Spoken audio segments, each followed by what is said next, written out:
सोचिए, हमारा मन एक खाली बर्तन जैसा है जिसे भरना ही पड़ेगा। पर सवाल यह है कि भरे किससे? अमृत से या फिर जहर से?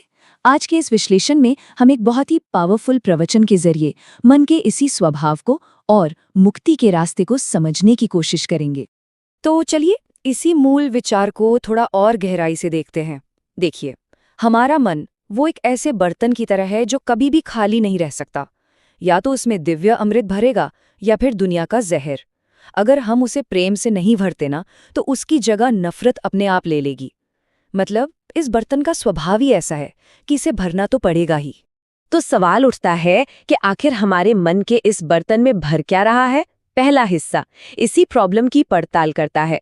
जिसे हम मन का खालीपन कहते हैं, वो असल में दुनिया भर की चिंताओं से खचाखच भरा हुआ है।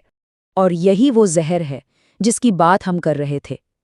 यह दुनिया की चिंताएं एक ऐसा अनहीन चक्कर है जो किसी और चीज के लिए कोई जगह ही नहीं छोड़ता।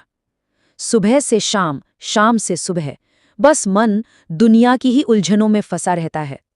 और सच पूछिए तो यही हमारे सारे दुखों की असली जड़ है। लेकिन सोचने वाली बात यह है कि जिस दुनिया में हम इतना उलझे हुए हैं, क्या वो सच में वैसी ही है जैसी हमें दिखती है? इस प्रवचन के मुताबिक ये एक बहुत बड़ा धोखा है, एक मायाजाल। ये जो बात कही गई है ना, ये बहुत गहरी है।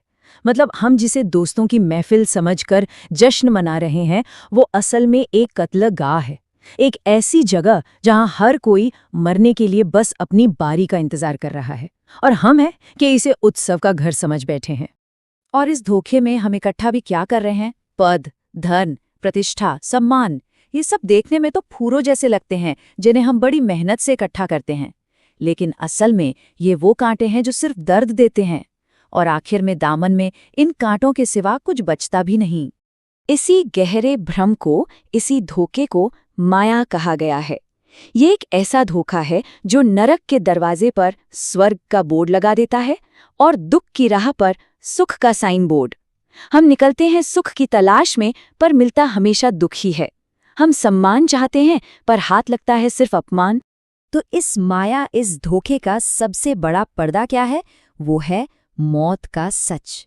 एक ऐसी सच्चाई जिसे टाला नहीं जा सकता। हम सब जानते हैं इसे, लेकिन फिर भी जानबूझकर इसे नजरअंदाज करते रहते हैं।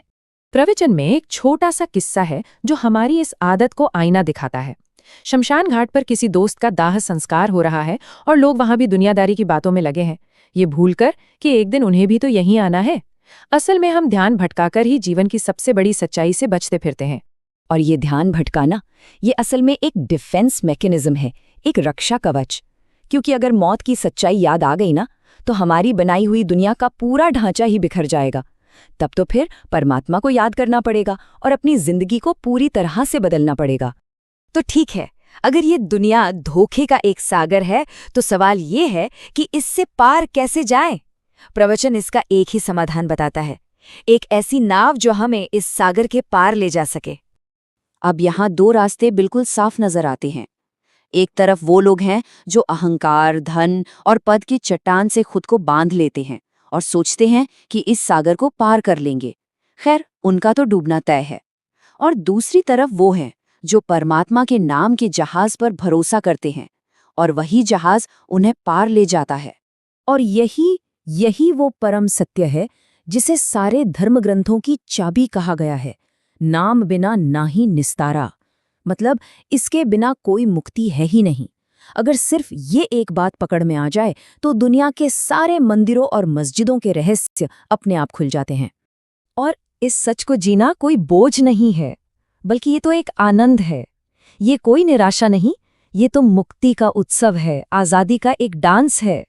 यहाँ एक बहुत ही खूबसूरत बात कही गई है कि अगर नाचना है तो फिर पाँव की जंजीरों की परवाह कौन करता है। असल में होता क्या है, जब हम नाचने पर यानी कि अपनी मुक्ति पर ध्यान देते हैं ना, तो जंजीरें खुद ब खुद टूट जाती हैं। ऐसा नहीं है कि पहले जंजीरें टूटेंगी फिर हम नाचेंगे। तो असल बात यह है कि हम जंजीरों की वजह से बंधे नहीं हैं, बल्कि जंजीरें इसलिए हैं क्योंकि हम नाचना ही भूल गए हैं। परमात्मा के नाम को याद करने का ये जो नृत्य है, यही वो शक्ति है जिससे दुनिया के लगाव की ये जंजीरें अपने आप टूटकर गिर जाती हैं। और आखिर में ये पूरा विश्लेषण हमें एक सीधे से सवाल पर लाके छोड़ देता है। अगर परमात्मा का हाथ हमेशा हमारी तरफ बढ़ा हुआ ही है, तो फिर वो क्या चीज़ है जो हमें उस हाथ को थामने से रोक रही है? इसका जवाब शायद हमें अपने अंदर ही खोजना होगा।